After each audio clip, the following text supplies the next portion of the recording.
Student, आज जो हम लोग पढ़ने वाले हैं वो करंट इलेक्ट्रिसिटी के बारे में करंट इलेक्ट्रिसिटी के बारे में पढ़े हैं। इस चैप्टर से आपके बोर्ड के एग्जाम में 12 मार्क्स का क्वेश्चन आएगा, जो न्यूमेरिकल्स इसमें वेरी इंपॉर्टेंट है। न्यूमेरिकल आएगा ही आएगा, इसलिए मैं ये वीडियो आपके न्यूमेरिकल्स के लिए बनाया हूँ, जो कि बहुत इंपॉर्टेंट है। आप लोग ध्यान से देखिए ताकि गलती ना करें आप लोग। क्या सात बात है, आप सात चीज को देखिए तो आपको पता चल जाएगा कि आप कहाँ पे गलती कर सकते हैं। पहला चीज जो है वो, अगर पावर से रिलेटेड जो है वो क्वेश्चन आता है तो हम लोग वहां पर ओम्स लॉ को लगा देते हैं। ओम्स लॉ क्या? V is equal to I into R। Potential difference और रेजिस्टेंस और करंट के रिलेशन को हम लोग यूज करते हैं instead of power is equal to volt into current. ये फॉर्मूला को छोड़ के हम लोग क्या करते हैं, इस फॉर्मूला को ले लेते हैं। जो सेकंड गलती हम लोग करते हैं उसमें क्या होता है कि इस चैप्टर में आपको हर समय टाइम को सेकंड में रखना पड़ेगा।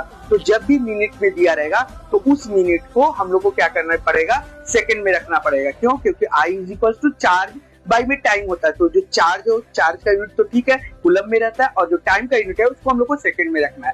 अब हम लोग को तीसरा जो है वो सीरीज कॉम्बिनेशन और पैरेलल कॉम्बिनेशन में देखना है। सीरीज जो है वो नॉर्मली हम लोग R1, R2, R3 ये जो है उसके रेजिस्टेंस को हम लोग ऐड कर देते हैं तो इक्विवेलेंट रेजिस्टेंस हम लोग को निकल जाता है। लेकिन जब हम लोग पैरेलल कॉम्बिनेशन करते हैं तो पैरेलल कॉम्बिनेशन में हम लोग को क्या होता है कि जो रेजिस्टेंस है उसके रेसिप्रोकल को हम लोग क्या करते हैं, ऐड करते हैं।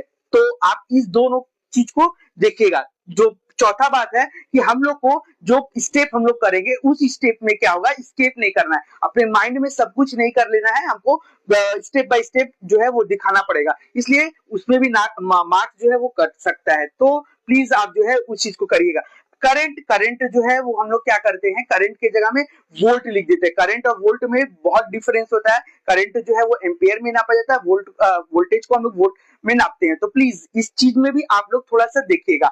और लास्ट में जब आप लोग यूनिट लिखते हैं तो या आंसर लिखते हैं तो उसमें यूनिट लिखना ना भूलें। जैसे अगर वो आपको वोल्ट निकालने के लिए पूछ रहा है, वोल्टेज निकाले, तो वहां पे आपको कैपिटल V लिखना है। रेजिस्टेंस निकालना है तो उसमें ओम लिखना है। और सबसे सातवां पॉइंट जो मेरा है वो क्या है कि हीट का फॉर्मूला हम लोग अगर लगा रहे हैं वहां पे पावर का फॉर्मूला, इन दोनों में क्या होता है, कंफ्यूजन होता है। तो हम लोग को P is equal to V into I ये याद रखना है। और Joule's law of heating effect से हम लोग हीटिंग इफेक्ट से ये फॉर्मूला देखे हैं, H is equal to I square RT। ये फॉर्मूला हम लोग को यूज करके हीट का निकालना है। तो ये जो 7 मिस्टेक है, कॉमन मिस्टेक जो हम लोग करते हैं, वो आपको जो है वो मैंने बता दिया। और ये आपका करंट इलेक्ट्रिसिटी के रिलेटेड मैंने